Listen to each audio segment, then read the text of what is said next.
পৃথিবীতে প্রতিদিন হাজার হাজার মানুষ মারা যায়, কেউ স্বাভাবিক মৃত্যুতে, কেউ দুর্ঘটনায়। মৃত্যুর পর কি সব শেষ হয়ে যায়, নাকি এমন কিছু আত্মা রয়েছে যারা মৃত্যুর পরও এই পৃথিবী থেকে ছেড়ে যেতে পারে না? এই রকম সব ঘটনার পেছনে একটাই ব্যাখ্যা, অতৃপ্ত আত্মা। কিন্তু কেন? আসুন জেনে নিই, মৃত্যুর পরও আত্মা পৃথিবীতে রয়ে যায় কেন? কী কারণে কেউ পরপরে না গিয়ে পৃথিবীতেই আটকে পড়ে? 1. আকস্মিক মৃত্যু বা দুর্ঘটনা। যে আত্মারা হঠাৎ করেই মারা যায়, যেমন গাড়ি দুর্ঘটনা, খুন বা আত্মহত্যার মতো ঘটনায়, তারা অনেক সময় বুঝতেই পারে না যে তারা মারা গেছে। হঠাৎ করে জীবনের সব কিছু থেমে গেলে আত্মা বিপদগামী হয়ে পড়ে। এই আত্মারা তাদের মৃত্যুকে মেনে নিতে পারে না, তাই তারা পূর্বের জীবন বা পরিবেশে ফিরে যেতে চায়। তখনই তারা অদৃশ্যভাবে উপস্থিত থাকে আমাদের মাঝে। 2. অতৃপ্ত আত্মা। অনেক সময় মানুষের এমন কিছু ইচ্ছা বা কাজ অপূর্ণ থেকে যায় যেগুলি তাদের খুব কাছের ছিল। কেউ তার সন্তানকে শেষবারের মতো দেখতে চেয়েছিল, কেউ হয়তো অমীমাংসিত সম্পর্কের বোঝা নিয়ে মারা গেছে। এই অতৃপ্ত আত্মারা পৃথিবীর মায়া ছেড়ে যেতে পারে না।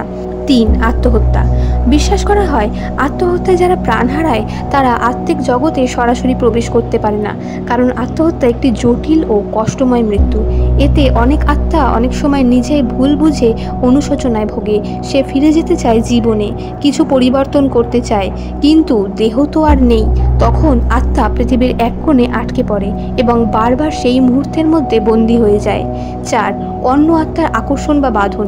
কখনো কখনো মৃত আত্মারা অন্য আত্মার প্রভাবে আটকে পড়ে পৃথিবীতে। যেমন কোনো হান্টের জায়গায় গেলে একটি আত্মা থেকে গেলে সে আরেকটি নতুন আত্মাকেও ধরে রাখতে পারে। এই কারণে অনেক পরিত্যক্ত বাড়ি, পুরনো হাসপাতাল বা যুদ্ধক্ষেত্র ভৌতিক হয়ে ওঠে।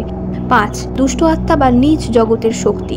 বিশ্বাস করা হয় কিছু আত্মা মৃত্যুর পর এতটাই ঘৃণাপূর্ণ বা হিংস্র হয়ে ওঠে যে তারা পৃথিবীতে থেকে যেতে চায়। তারা আর আলোতে যেতে চায় না, তারা অন্ধকারেই শক্তি খোঁজে। এরা অন্য মানুষকে কষ্ট দিতে চায় এবং নিজেদের উপস্থিতি প্রমাণ করতে চায়। ভৌতিক বা আত্মার অস্তিত্ব নিয়ে বিতর্ক বহু পুরনো, কেউ বিশ্বাস করে, কেউ করে না। মৃত্যু মানেই শেষ নয়, এমন বিশ্বাস শুধু গল্পে নয়, বাস্তবের বহু অদেখা অভিজ্ঞতাতেও প্রতিফলিত হয়। আত্মারা থেকে যায় তাদের অপূর্ণ ভালোবাসা বা কষ্টের ছায়া হয়ে। আপনি কি কখনো এমন অনুভব করেছেন কেউ আপনাকে দূর থেকে দেখছে, বা কেউ আপনার আশেপাশেই রয়েছে? আপনি একা নন, হয়তো কেউ আছে। এমন আরও ভৌতিক ও রহস্যময় ভিডিও পেতে চ্যানেলটিকে সাবস্ক্রাইব করে সঙ্গে থাকুন। কথা হচ্ছে পরের ভিডিওতে।